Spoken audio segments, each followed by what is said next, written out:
The judge looked bored. My ex-wife's lawyer was already grinning before he even opened his mouth.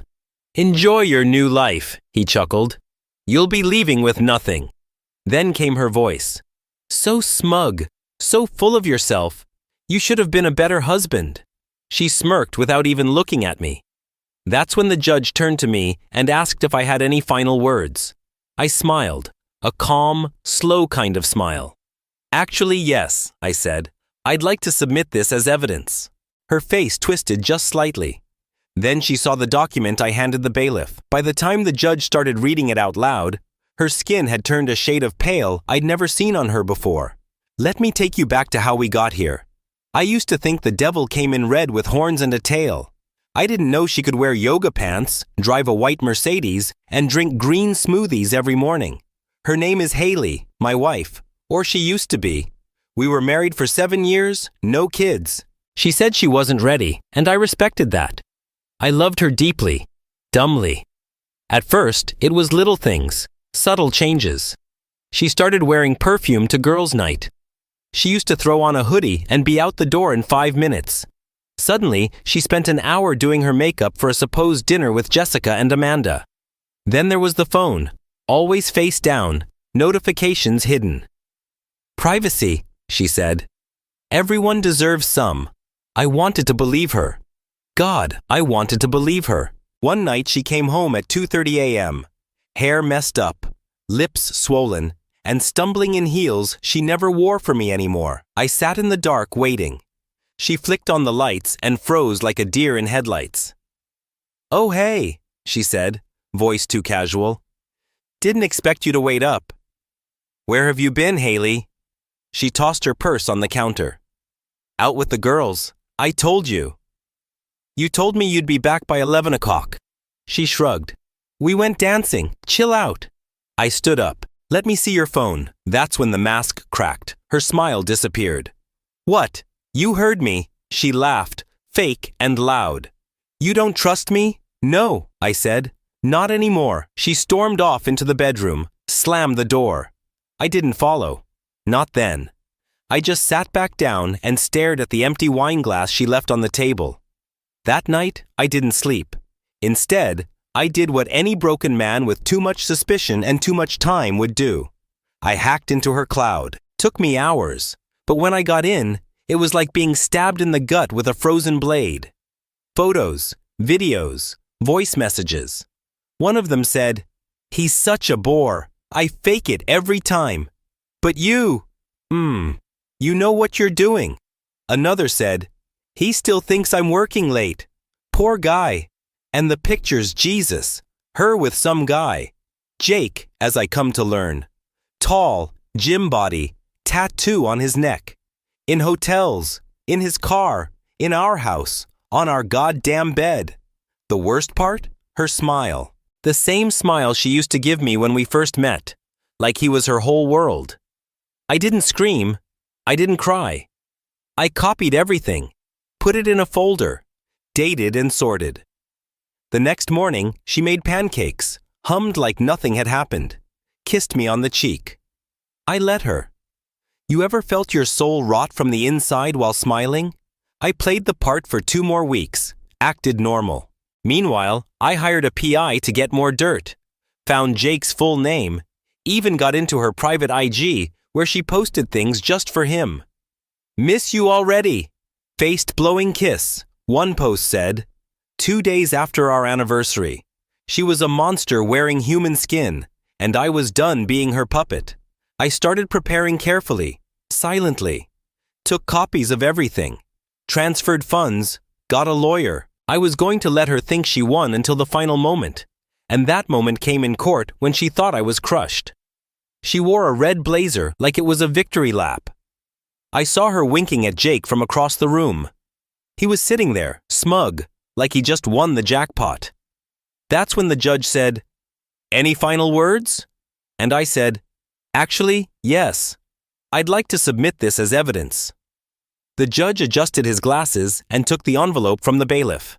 Haley still looked cocky, like she thought this was some last-ditch plea for sympathy. She didn't know what was inside. Not yet. But when the judge pulled out the papers and started reading silently, his eyes widened just a little. That's when I saw her smirk begin to twitch. Then he spoke. "Mrs. Carter, do you recognize this?"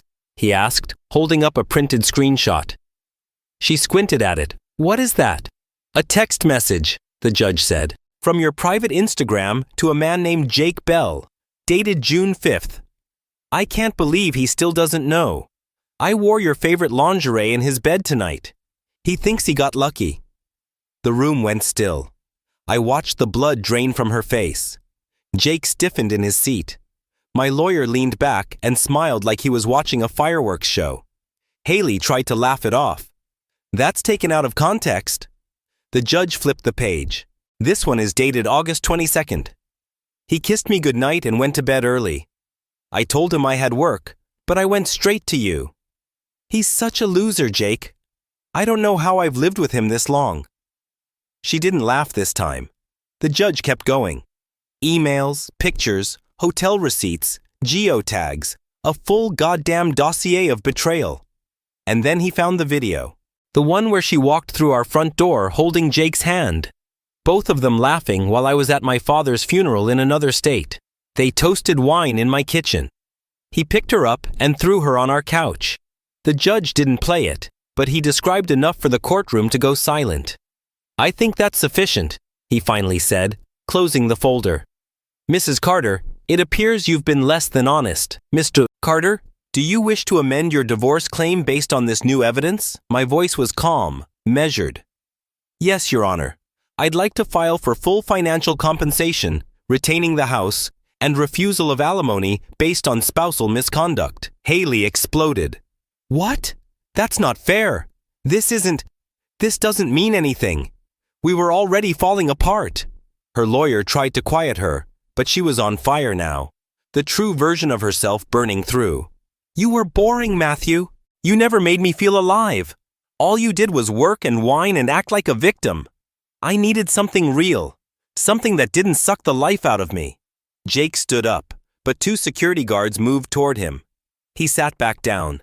"I'm not leaving without what I deserve," Haley hissed. The judge raised an eyebrow. "According to this evidence, you deserve nothing." And that was that. The gavel dropped, and just like that, it was over. Or so I thought. But life doesn't just end clean. Not when a woman like Haley is involved. She followed me out of the courthouse, screaming, "You set me up, you sneaky little bastard! You were playing the victim the whole time, but you were watching me." I turned slowly. "No, Haley. I was surviving you."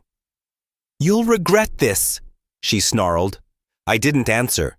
I walked away, down the courthouse steps, past Jake's confused face, past her broken ego, and into the open air like I was finally breathing again. But that was just the beginning. 3 nights later, I got a call from my bank. "Mr. Carter, we've detected an attempt to access your joint savings account. It was flagged as suspicious since the joint status was recently removed." I froze. "Did you catch who?" "We have a video. Female, blonde, red blazer. Used a fake ID." Of course she did. I filed a report immediately. Then came the call from my office. "Matt, there's a woman here asking questions about your clients. Claims she's your assistant. Says she left her badge at home." She was unraveling fast. But even I didn't expect what happened next.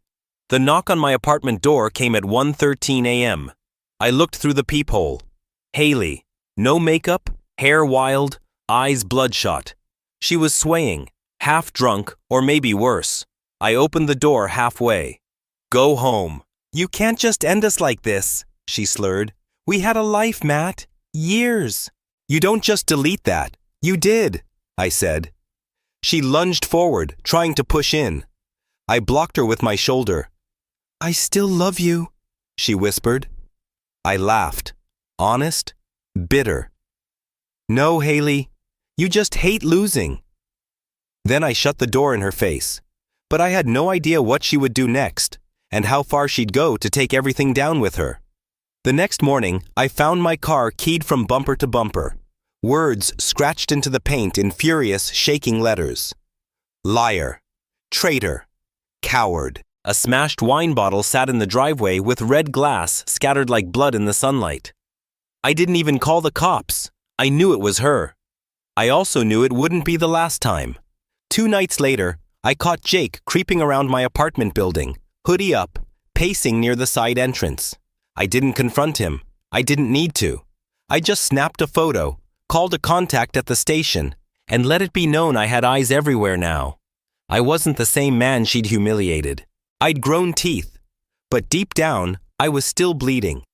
You think that once you have proof, once the lies are exposed, that somehow the pain will leave, that justice will fill the holes. But it doesn't. Proof is for the outside world.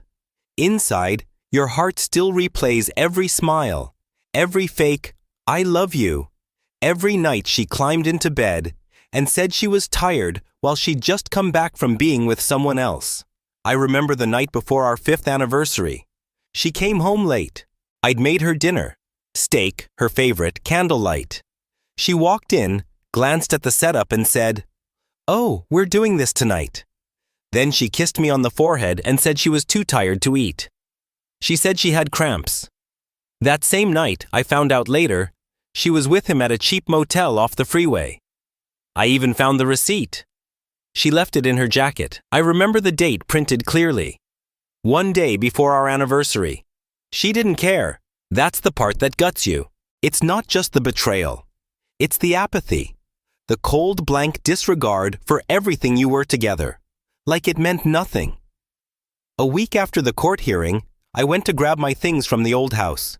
It was legally mine now, but I hadn't moved in yet. I parked, walked up the steps, and froze. The front door was wide open. Inside, the living room was trashed. Couch cushions slashed. My wedding photo cracked and face down on the floor. The smell of something rotten in the kitchen. She'd broken in. Probably the same night she'd come to my apartment. There was a note on the dining table written in red marker like some lunatic. "I made you. You were nothing before me. You'll be nothing after me. You took everything? I'll take it back." I filed a restraining order the next day. The cops said there wasn't enough to arrest her yet.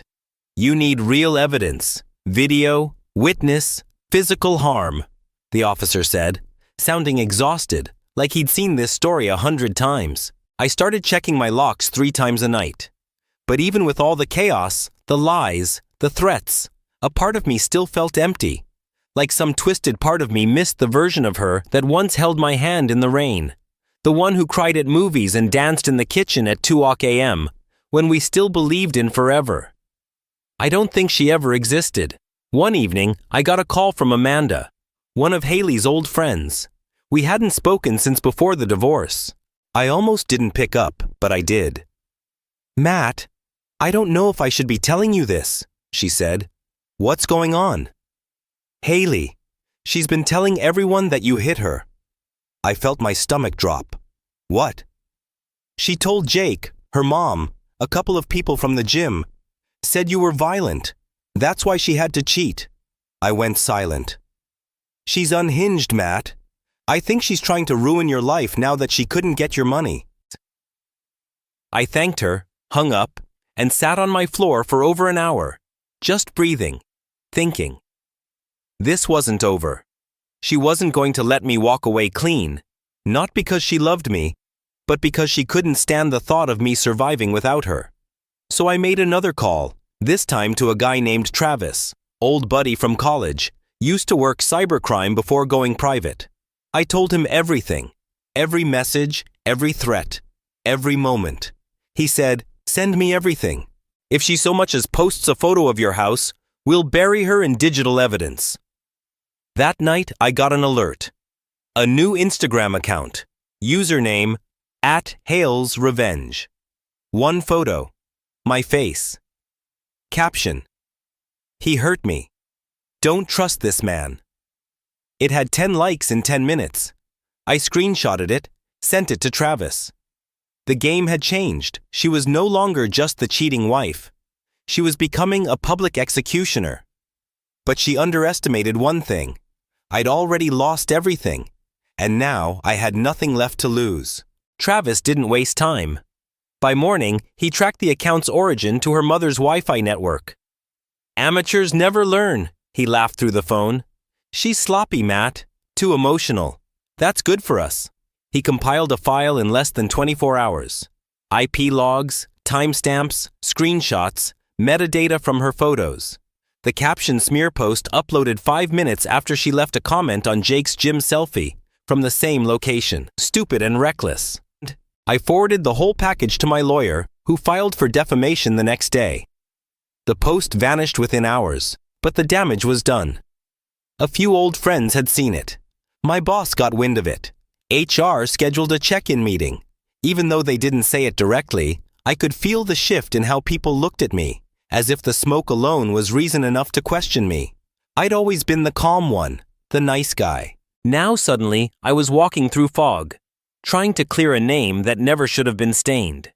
She wasn't just trying to ruin me. She wanted to make sure that if I left her, no one would want what was left. Then came the letter. Not an email, not a text. A real letter, slid under my apartment door like a scene out of a bad thriller. No return address. Her handwriting. Matt, you can win the court. You can win your stupid house, but you won't win peace. You think I was the monster? You think you were some perfect little angel? You neglected me. You made me feel invisible. You buried yourself in work. You never made me feel wanted. Jake did. He made me feel like a woman. So I made you feel like nothing. That was fair. That was balance. You'll never forget me. I'll make sure of it. H. I read it once, then again, then I lit it on fire over the sink. She was unraveling, but that only made her more dangerous. I changed my locks again, got a camera installed at the front door, 2 more at the garage, moved my spare cash out of the bank, made copies of all the files Travis sent me, and left one with a buddy across town. I was no longer just reacting. I was building armor. Still, the emotional toll was eating me alive. I'd wake up some nights gasping, heart racing, thinking I saw her in the room. Shadows on the wall looked like her silhouette. I kept replaying it all. How we met. How we danced on our balcony at 3:00 a.m. How she kissed me and whispered, "Promise me you'll never stop choosing me." And how she ended up choosing a man who sent her gym selfies and drove a leased Mustang. I'd never forget the night I caught her smiling at her phone, then quickly locking it when I walked in. "What was that?" I asked casually. She smiled too wide. Nothing, but I knew that smile wasn't mine anymore. It's funny how a person can still be sleeping next to you every night, but the warmth is gone, the laughter gone, the intimacy gone. You're just sharing air, like strangers who happen to have the same pillows. A week passed with no word. Then Travis called again. "You might want to see this." He sent me a link. A private Discord server, password protected. Haley had shared the invite with some of her friends, but one of them, another messy ex-friend she burned, leaked it. Inside the server were dozens of messages. Haley ranting, sharing pictures of me, calling me abusive, weak, pathetic.